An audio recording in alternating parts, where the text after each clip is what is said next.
मैं चुनौती देती हूँ राहुल गांधी को, हिम्मत है तो आइए, उमर अब्दुल्ला को साथ लेके घूमिए महाराष्ट्र और हरियाणा में, पूरे देश में, और कहिए हाँ मैं आरक्षण के खिलाफ हूँ कि मुसलमानों की जनसंख्या भी बढ़ी है। अगर माइनॉरिटीज़ पर अत्याचार होते तो उनकी जनसंख्या कैसे बढ़ती? और अगर कुछ काम भी हुआ है गरीब मुसलमानों के लिए, सबसे ज़्यादा वो मोदी सरकार में हुआ है। राहुल गांधी को चाहिए कुछ समझ, कुछ कॉम्प्रिहेंसिव अंडरस्टैंडिंग देश के पास है। बालक बुद्धि जो उनकी है उसकी सोच से हटें। वो इतने सालों तक दहशतगर्दी का माहौल रहा है, अलगाववादियों का माहौल रहा है, और इस तरह से जो सेसेशनिस्ट फोर्सेस हैं जो देश को तोड़ने की कोशिश लगातार करती हैं और पाकिस्तान परस्ती करती हैं, उनके ही हक में लगातार इन तीन खानदानों ने काम किया है।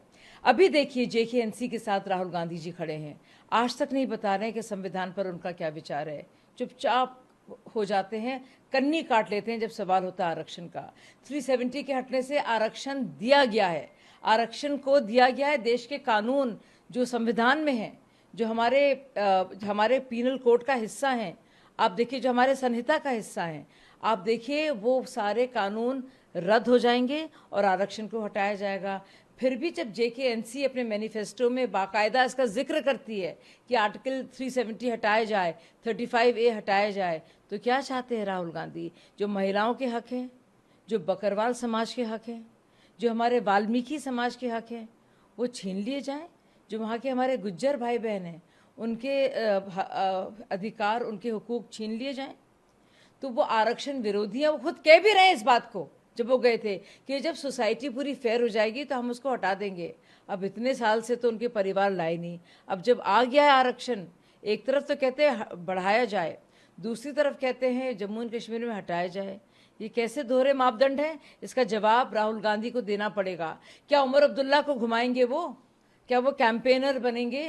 क्या उनको लेकर हर जगह जाएंगे महाराष्ट्र और हरियाणा और कहेंगे मैं इस शख्स के साथ हूं जो बाकायदा चाहता है कि आरक्षण हटाए जाएं?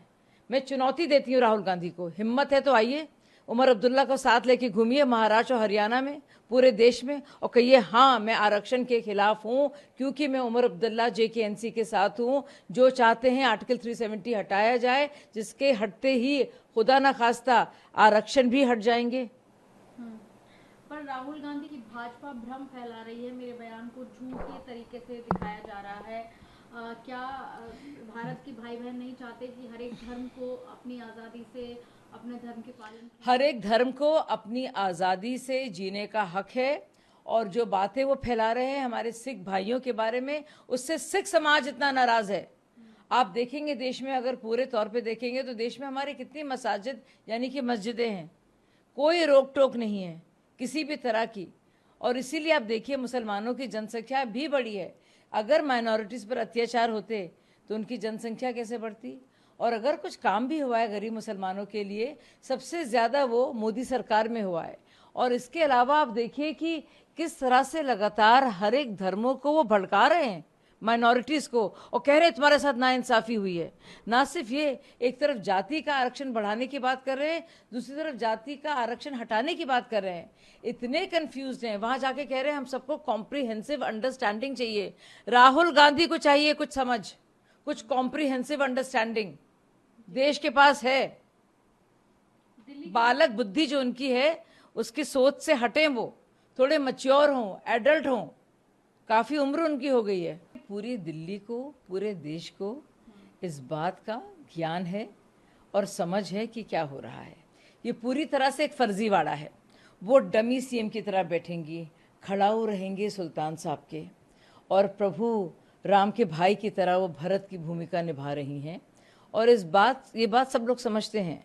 असेंबली भंग करेंगे, नए इलेक्शन की मांग करेंगे, तब तक क्योंकि सेफ बैठे हैं, ना इन्हें विधायक पसंद करते हैं, ना ये अन्ना आंदोलन से निकली हैं, तो जाहिर सी बात है कि पावर सेंटर बना नहीं सकती।